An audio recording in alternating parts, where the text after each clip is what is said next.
এই গান যে গাইছে যারা শুনছে সবাই কাফের হয়ে গেছে, ফতোয়া দিছে। আচ্ছা আমি তর্কের খাতিরে মেনে নিলাম যে সবাই কাফের হয়ে গেছি, তর্কের খাতিরে মেনে নিলাম, কিন্তু এই যে এখন কি লাইনটা বলেন আপনারা বলেন তো? আচ্ছা তার মানে একই গানে একবার কাফের হলেন আবার মুসলিম হয়ে গেলেন, কালাম কিন্তু একটাই। যদি তর্কের খাতিরেও মেনে নিই যে কাফের হয়ে গেছি, আমি হুজুরদেরকে বলবো যে আপনারা কোরআন হাদিস পড়ছেন ঠিক, কিন্তু লাগাম টেনে কথা বলবেন, কারণ আল্লাহ রাসূলের এমন হাদিসও আছে এটা আপনারাই মানুষদেরকে শেখান। ধরেন আমি যদি আপনাকে কাফের ফতোয়া দিয়ে দিই, বাই এনি চান্স যদি আপনি কাফের না হন তাহলে আমি কাফের হয়ে গেল।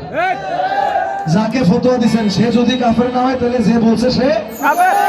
বলি লা ইলাহা ইল্লাল্লাহ মুহাম্মদ রাসূল, সেই নামেতে শামিল হইয়া নূরে বলি লা ইলাহা ইল্লাল্লাহ মুহাম্মদ রাসূল, সেই নামেতে শামিল হইয়া নূরে মন প্রাণ সবে দিলাম তার চরণে, গোলাম হয়ে থাকব তুমি কদমে।